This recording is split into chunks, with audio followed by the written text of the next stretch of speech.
Hi, everyone. Judge Andrew Napolitano here for Judging Freedom. Today is Thursday, June 9th, 2022. It's about 2:35 or 2:40 in the afternoon on the East Coast of the United States.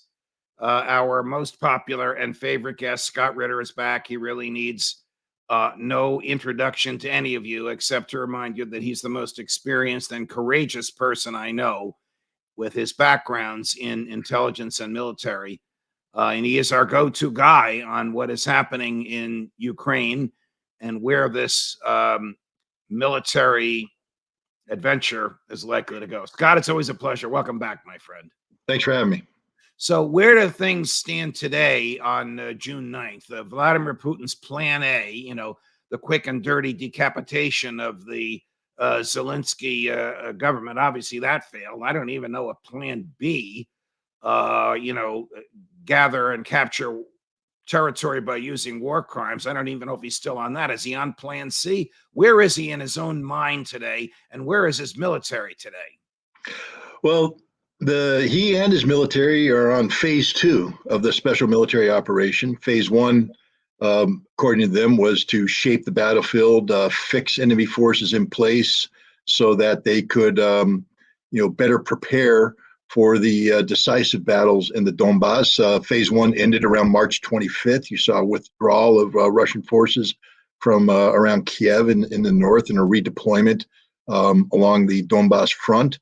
And we're seeing Russia carry out a very deliberate attack on very extensive Ukrainian defenses. I think one of the things that has taken me by surprise, and hopefully others, I don't know, I can't say hopefully, but I would expect others, is just how extensive the Ukrainian defensive positions were in the Donbass. We're talking they had 8 years to dig these things in, reinforce them, and they're a tough nut to crack. Russia's got the appropriate nutcracker, but it's going to take some elbow grease, and that's what we're seeing right now: a slow, deliberate attack that's very deadly. It's deadly to the Ukrainians, and it's deadly to the Russians. Let's stop pretending that Russia's winning a one-sided fight here. This is a slugfest. This is two heavyweights going at it. They're into the late rounds. They're tired. They're banging each other out. One has the advantage, but if he makes a mistake, the other side can still hit, can still hurt.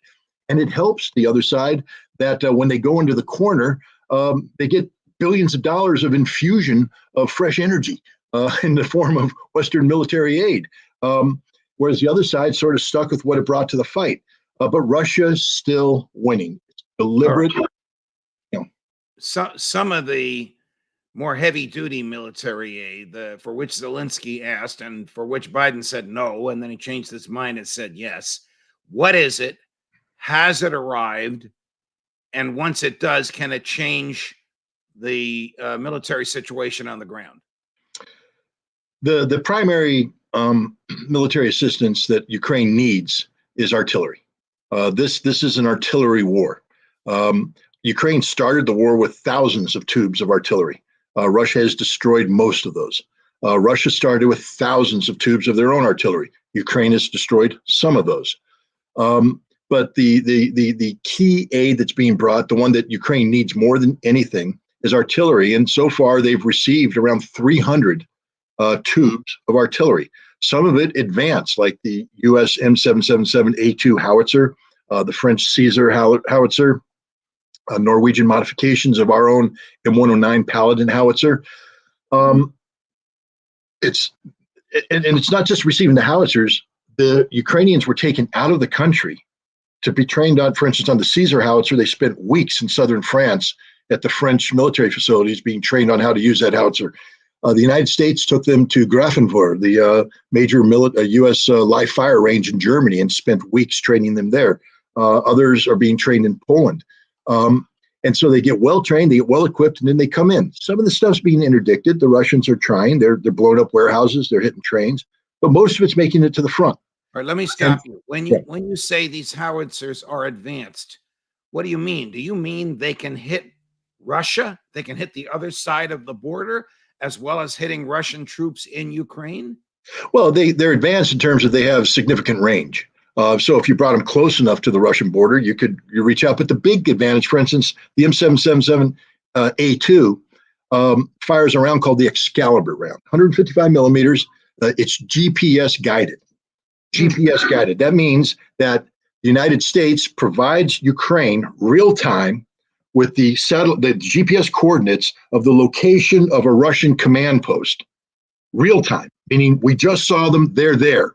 That information is sent directly to, or maybe with one or two stops, to the artillery unit, which plugs in the coordinates, fires the shell, and a few seconds later, death and destruction is brought to bear on the Russian command post. This isn't hypothetical. It's happening as we speak. So there is an impact. This is causing harm. It's not going to change the outcome of the battle, but they're hitting Russia. They're hurting Russia. Russia's hitting them and hurting them more. But this isn't the fight that everybody thought it was going to be. You told us several times, and this is 6, 7, 8, 9, 10 weeks ago, that Russia would win, Ukraine would lose. Yep. The military equipment and the money that we're pouring in causes nothing but death and destruction in Ukraine and death and destruction amongst the Russian military. Do you still feel that way, or do you see a stalemate, or do you see a pushback, or do you see Putin collapsing because of a loss of domestic support? At this juncture, I don't see Putin collapsing. I still see him firmly in charge with serious support. But I'll caveat this. The Russian people support Putin so long as Putin is committed to victory. We can no longer speculate, are the Russian people willing to accept losses? They've suffered losses. Okay, There's Russian brothers. What would victory be for Putin? He already has the East, but he's destroyed it.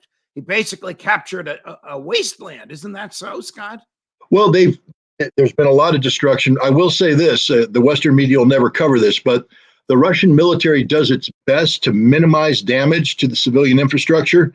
And as soon as they capture an area, you have a Ministry of Emergency Services and Reconstruction come in and they start rebuilding, because it's the Russian goal to get Donetsk back up on its feet, fully functional as soon as possible. So there is a lot of destruction. One of the reasons is that the Ukrainians opt to defend, in industrial zones, in residential zones. So there's going to be destruction, but the Russians are, they do keep in their mind the fact that there's going to be the day after. And Okay, what will it take, the day of or the day after, Scott, for Putin to get on national television and say we won, and to say it so that it is believable? Well, here's the interesting thing, because had you asked me this question 2 days ago, I would have said denazification means absolute total denazification of Ukraine. Demilitarization means the total destruction of the Ukrainian military and every piece of NATO equipment there. But yesterday, Sergei Lavrov, the foreign minister, when answering a question from the media, Russian foreign minister, a heavy hitter who doesn't speak idly, when asked about Russian objectives, said that Russia will seek denazification, that the objective of Russia is denazification of Eastern Ukraine. You see what I just did there? Eastern Ukraine. That's the first time the Russians have ever put a caveat or a modifier on denazification. Okay, so we all know what the word denazification means, but what is he talking about denazifying? The local police, the federal police, the military, the cultural attitude of the people that live there? Who are the Nazis? We say that with a capital N, I assume, that the Russians claim they want to and can get rid of. Well, first of all, anybody who is a member of or a supporter of the various neo-Nazi military formations, Azov Regiment, Kraken Battalion, other units of that nature, the political parties, the far right-wing political parties, Sloboda and right sector and things of that. Those are in Kharkov, and it's interesting you said Eastern Ukraine, because Kharkov, of course, is the birthplace of the Azov Regiment. The Kharkov Soccer Club is a far-right neo-Nazi organization. Are these militias and regiments, as you call them? I assume that's interchangeable, those words. Are they under the control of President Zelensky and the senior military people in the Ukraine government, or do they act independently of the senior military people in the Ukraine government? Let's put it this way. They take suggestions from Zelensky and from the senior Ukrainian military, but they fight on their terms. They opted into this battle. They started the fight in Donbass. They are committed to this fight in Donbass. They view any retreat as being sacrilegious. They resent defeatism from Zelensky, et cetera. So they'll take a suggestion, and they're not stupid. I mean, if they have a Ukrainian army unit on their left flank and right flank, and they're told they have to withdraw, or else they'll be isolated and destroyed, they'll withdraw. But they'll let their resentment be known to the leadership. These are not compliant Nazis. These are Nazis who call their own shots. And right now, why do you call them Nazis? I mean, are they Nazis in the literal sense about their belief in racial superiority and the inferiority of the Jewish people, or are they just hard right politicos? No, these are Nazis in the worst sense in the world. These are Ukrainian nationalists who believe that Ukraine is a Aryan race, a superior race. They view the Russians, they call them orcs. They view them as subhuman. They view Poles as subhuman. And this isn't just a political belief. In their resistance, the resistance of the Bandera movement against Soviet authority from 1944 to 1953, they killed over 150,000 Poles in Western Ukraine. They killed 200,000 Russians because they view them as subhuman. What time period in history are you talking about here? 1944 to 1953. Okay, so the people we're talking about now are 2 generations later. Right, and they worship the people. Later. They worship the people that carried out these crimes. They call Stepan Bandera a national hero. They put statues up to him. They tattoo their bodies with the symbols of this organization. They hold parades in their honor. So does Putin want the land, which he's now destroyed, or does he want to destroy this political, ideological Nazi culture? And if the answer is the latter, what does he care? That's in Ukraine. Well, we'll start with what does he want? Putin cares about the Russian people. That's his number one priority. Whether you live in Russia or you live elsewhere, he has said, if you remember, he gave a statement that's been misquoted often, that the greatest geopolitical tragedy of the last century was the collapse of the Soviet Union. And everybody stops right there and says, Putin's an old Soviet hand. He wants the Soviet Union back. No, he doesn't. That's the next part. Because overnight, tens of millions of Russians were made homeless with no pension, no care, nothing. They were abandoned. And he said, as the president of all Russia, all Russians will never abandon them. So when we speak of Ukraine, we're speaking of Eastern Ukraine. This is an area that's dominated by ethnic Russians. And right now, as we speak, Zelensky has passed laws banning the Russian language, banning Russian culture, basically turning the Russians into subhumans. It's a Nazi policy, and that's not going to stand. So Putin is going to secure the future of these Russians, and the way to do that is bring the territory in which they live under Russian government control. So it's not just the Donbass. Is it within his plan to utterly destroy the territory he wants, to alienate the 44 million people that live in the whole country, and to expect to acquire that land peacefully? Doesn't he know these Nazis, as you call them, will be firing back at him till the end of time, or until the last one of them is standing? Well, this is an existential struggle. First of all, he's not trying to destroy the land. The land's being destroyed as an inevitable outcome of combat. He gave the Ukrainians the option to take the easy way out. They opted out. They decided to fight. So now there's a fight. But the Russians, remember, the land he's taking is land that is populated primarily by ethnic Russians. So why destroy the land that you're trying to preserve for the Russians you're trying to defend? Okay, so what is the condition of Eastern Ukraine today? Cities are leveled and wheat fields are destroyed. Fair? No, not necessarily fair. Some cities are destroyed, some towns are destroyed, some wheat fields have been shelled, but it's all salvageable. And indeed, the Russians are pursuing a campaign in totality, meaning it goes beyond the battlefield. As they capture lands, they have emergency services coming in from behind, beginning the immediate task of For instance, you have Russian engineers who are removing all the mines and unexpended ordnance from the fields because now is sowing time. They need the farmers to go out and sow their crops. Farmers can't do that if they're going to get blown up. So Russian engineers right now are rapidly seeking to demine fields. In the cities, you have Russian engineers and businessmen coming in to rebuild the factories, the industrial facilities, to get it back up and running so there can be full employment for the Russian-speaking population of Ukraine. Is this using money from the Russian government, from the Russian treasury, or are these Russian entrepreneurs investing money in, like, take that steel mill, which they destroyed, in rebuilding something like that? Who's paying for it? Russian government's paying for it, the Ministry of Emergency Services. At some point in time, I would imagine that there will be a transition to an entrepreneur who's going to run it as a profit-making business. I mean, that's just the way of the world. But right now, this is a Russian government policy using funds allocated to the emergency ministries to rebuild the areas of Ukraine that are being occupied. And Russia doesn't call them occupied anymore. Russia says they belong to us. Okay. It's all going to belong to us.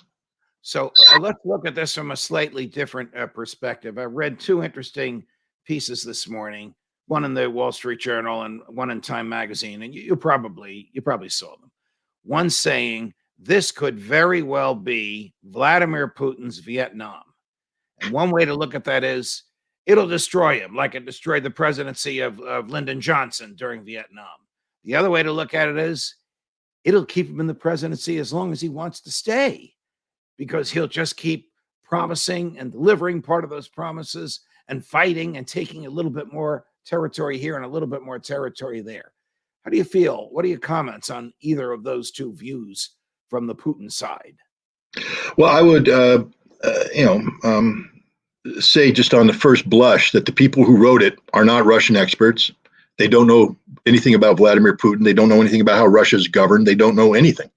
This is pure Western-oriented propaganda. I'm safe to say that. They want to debate me anytime. It's standard offer. Nobody's in these articles attacked you. They just worked up some ideas in my brain, knowing that you and I were going to be discussing this today. No, and I don't take it personally. I don't, even if they attack me, I don't care. I don't take it personally. I don't know them.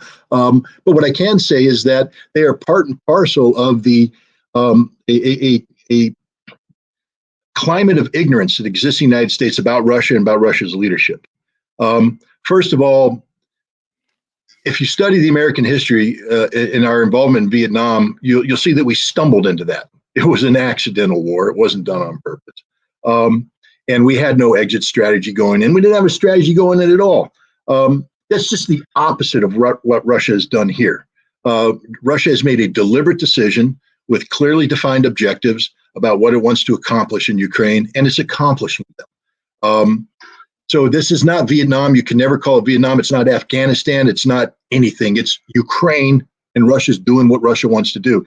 Two, Vladimir Putin has never been about using conflict to sustain his political power. What makes Vladimir Putin a viable Russian president is the opposite: economic stability. He's all about economic stability, about political stability, about stability in general. The last thing he wants is this war. Literally, it's the last thing he wants.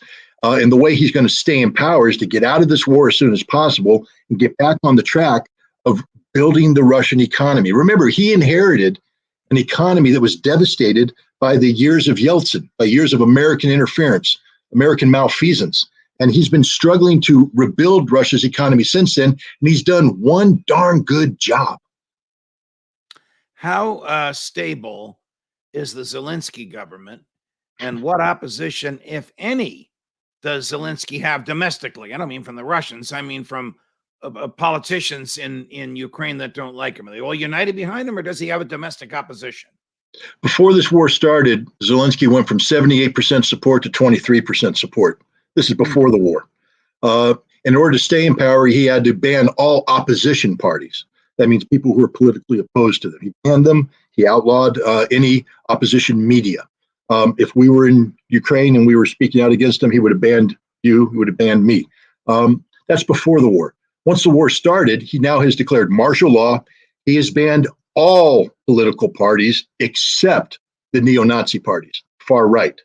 which means his government is de facto a Nazi government. That's what it is. Is he a member of the neo-Nazi parties? I mean, stated differently, is Vladimir Zelensky a Nazi? No. Vladimir Zelensky is a weak political leader who sold his soul to the devil because he got involved in something that was well beyond his pay grade. He got involved in a war he doesn't understand. He got involved in domestic politics he can't control. And, he took the path of least resistance. And in this case, it meant embracing the Nazis, bringing them in close. And they're the ones calling the shots today. If you think Zelensky's in charge, you're wrong. Zelensky is basically the mouthpiece of the far right. All right. So I can't imagine they take polls during wartime. What is his approval rating now amongst the Ukrainian people? And if it's a high number, is it because the opposition is banned? And if they're banned, are they jailed like Navalny, Putin's opponent? Well, definitely some have been jailed. Some have been killed. I mean, Navalny should count his blessings that he's a Russian opposition figure, because at least he's alive in a jail and has hope of getting out. Some of these Ukrainian political opponents have been killed, murdered by the Nazis under Zelensky's orders, or just done without Zelensky's knowledge. Some people have been arrested on his orders. Others are just simply banned and prevented from speaking. Look, he was 23% going in. If you take a look, there was a moment where Zelensky could do no wrong. He walked on water. He was the new Winston Churchill. He was King Leonidas leading the 300 in Thermopylae, et cetera, et cetera, et cetera. And I would imagine that there was a point early on where the Ukrainian people bought into that as well. But now we're coming into month 4, and the Ukrainian people are tired of this war. They want to know what the end game is. Many of them want to know why we even got involved in this war to begin with, because they know the reality. NATO abandoned them. NATO is using them. The Ukrainian people understand exactly what's going on. The Ukrainian military and the far right, this is a war of survival. They can't afford to lose, so they're going to fight no matter what. But there's a lot of people who aren't aligned with the far right who are beginning to question what's going on. And I would hasten to believe that Zelensky's popularity today, if there was an election, he'd be hard-pressed to get more than 15% of the vote. 50 or 15? 15% of the vote. In my conversations with my friend, Senator Rand Paul, one of his, he tells me, one of his objections to the last tranche of aid, which I think was 46 billion. It's a mind-boggling number. It's huge. That we don't know who the hell it's going to. Yeah. There's no way of knowing who has the cash or who has the military equipment. Could very well be people who wish us ill, could very well be the Russians, could very well be the Nazis. Are Rand Paul's fears legitimate? 100%. Look, we've provided the Ukrainians with somewhere between 53 and $60 billion worth of aid between the start of the war and today.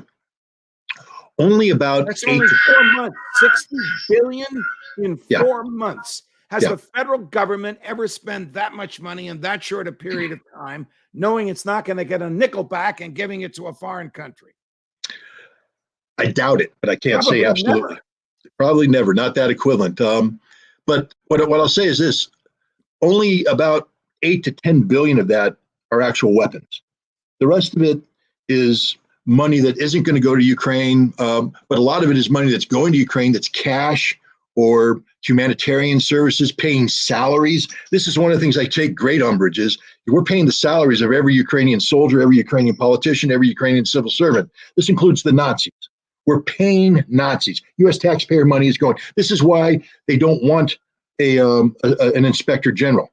Because if you had an inspector general, he'd sit there and tell us exactly who's getting paid what. And we'd find out that these war criminals are all getting a paycheck from we, the taxpayer. And you think the average Joe American citizen on the street who's sitting there saying, what is the government doing for me in these hard times, is going to tolerate us paying Nazis when he goes visits a cemetery where his grandfather's buried who fought in World War II, killing Nazis? Sorry to get mad, but this kind of thing really gets to me.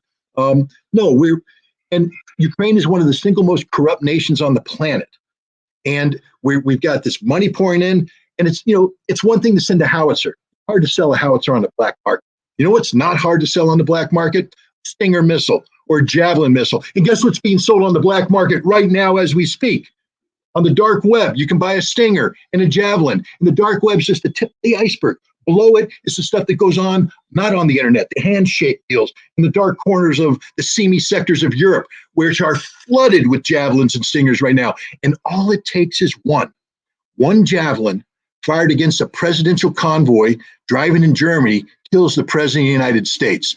That would be sick justice, but justice nonetheless, because if the president allows this weapon to be sold, then maybe he should live by the sword, die by the sword. I'm not encouraging that. I don't want that to happen. I'm just saying, my God, what are we doing? We're giving them the ability to kill our own leaders when they visit Europe. Or you and I get on an airplane and fly to Europe. They can shoot down an airliner now with a Stinger missile. All it takes is one, and we've given them thousands with no control. We've turned it over to the criminal element of Ukraine, corrupt politicians, corrupt generals, and the Nazis. And never forget the most recent battalions that the Azov regiment has formed are formed from criminals released from prison. You don't have to apologize for your anger. One of my heroes, St. Thomas Aquinas, said, if you're not angry at injustice, there's something wrong with you. Well, I'm angry, but I try to, because I get accused of sometimes being too much of a hothead. So I have to, my wife, if she saw that right then, she's going to see it and she's going to yell at me. So you do better when you're calm, Scott. You do better when you're calm. All right. Scott Hothead Ritter. There you go. Always a pleasure to have you on. Thank you for being yourself. Thank you for joining us. Thanks for having me. The fans of the show love to watch you. Judge Napolitano for Judging Freedom.